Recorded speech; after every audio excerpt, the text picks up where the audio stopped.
अब तक के सबसे बुरे दौर से गुजर रहे गाजा में अब एक और काला अध्याय जुड़ गया है। खान यूनिस में हुई एयर स्ट्राइक ने फिर गाजा के जख्मों को हरा कर दिया है। इजरायली हमलों से तबाह हो चुके पूरे गाजा में सिर्फ एक ही इलाका आईडीएफ ने सुरक्षित घोषित किया हुआ था, यानी कि इजरायली बल आम जन को नुकसान न पहुंचाते हुए इस इलाके में एक भी हवाई हमले नहीं करेंगे। जिसके बाद बड़ी संख्या में गाजा से विस्थापित हुई फिलिस्तीनी आबादी यहां तंबुओं में बसने लगी। हालांकि गाजा से हमास का जड़ से सफाया करने के इरादे से उतरे इजरायल ने रिफ्यूजी कैंप में भीषण एयर स्ट्राइक कर आम लोगों को मौत की नींद सुला दिया। सेफ जोन में हमला करने की खबर जैसे ही सामने आई, उसके बाद से इजरायल फिर से सबके निशाने पर है। दुनिया भर के देशों ने ही नहीं बल्कि यूएन ने भी इजरायल के एयर स्ट्राइक में मारे जाने वाले 90 से ज्यादा लोगों की मौत पर दुख जताया।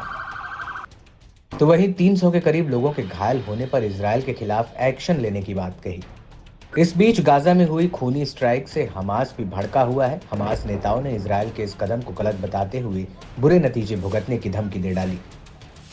हमास ने बयान जारी कर कहा कि इजरायल की रिपोर्ट है कि देफ और अन्य लोग अल मवासी नरसंहार में मुख्य टारगेट थे। हालांकि इस हमले में खान यूनिस इलाके में 350 से ज्यादा लोग मारे गए और घायल भी हो गए। इसके जवाब में हमास ने अपने सैन्य ऑपरेशन में इजरायल पर तीखा हमला बोला। हमास की मिलिट्री विंग ने दावा किया कि इजरायल ने 3 मरकबा टैंकों को लड़ाकों ने सटीक हमले में नष्ट किया। साथ ही आरपीजी शेल के साथ एक हमर जीप को भी निशाना बनाकर तबाह किया। अल कासिम ब्रिगेड ने गाजा में तैनात इजरायली वाहनों को एक काफिले पर घात लगाकर हमला किया। अल यासीन 105 गोले से इजरायल को बड़ा नुकसान पहुंचाया। वहीं दक्षिण गाजा में रफा शहर में पूर्व में अबू धर अल गिफारी मस्जिद के पास आमने सामने की झड़पों में इजरायली सैनिक हताहत हुए। खान यूनिस का बदला लेते हुए अल कासिम लड़ाकों ने इजरायल की इंजीनियरिंग यूनिट की बारूदी सुरंग में विस्फोट किया। यह हमला गाजा के दक्षिण में रफा के पूर्व में अल शौका के पड़ोस में हुआ। इसके अलावा ब्रिगेड ने रफा के पूर्व में इजरायल की D9 बुलडोजर को अल यासीन 105 शेल से उड़ाया।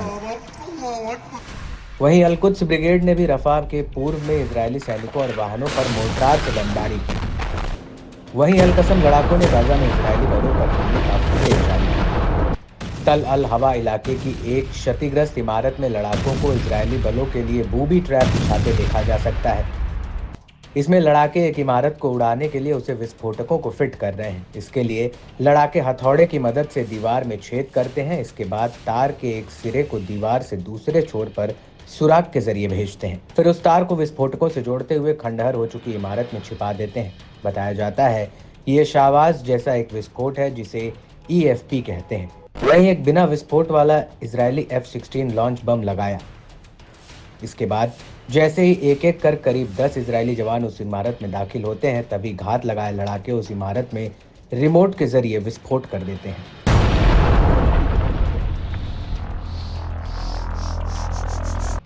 इस दौरान कई जवान हताहत भी हुए, जिन्हें स्ट्रेचर पर ले जाते हुए देखा जा सकता है।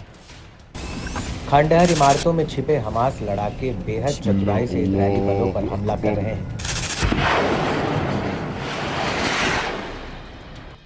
जिससे IDF के जवान जान बचाकर भागते दिख रहे हैं। वहीं लड़ाकों ने दूसरा हमला सड़क में छिपाए IED से किया, जिसकी चपेट में आने से इजरायल का सैन्य बख्तरबंद वाहन उड़ गया। वहीं दूसरे इजरायली बख्तरबंद वाहन को लड़ाकों ने Al Yassin tandem rocket propelled grenade यानी RPG दाग कर तबाह किया।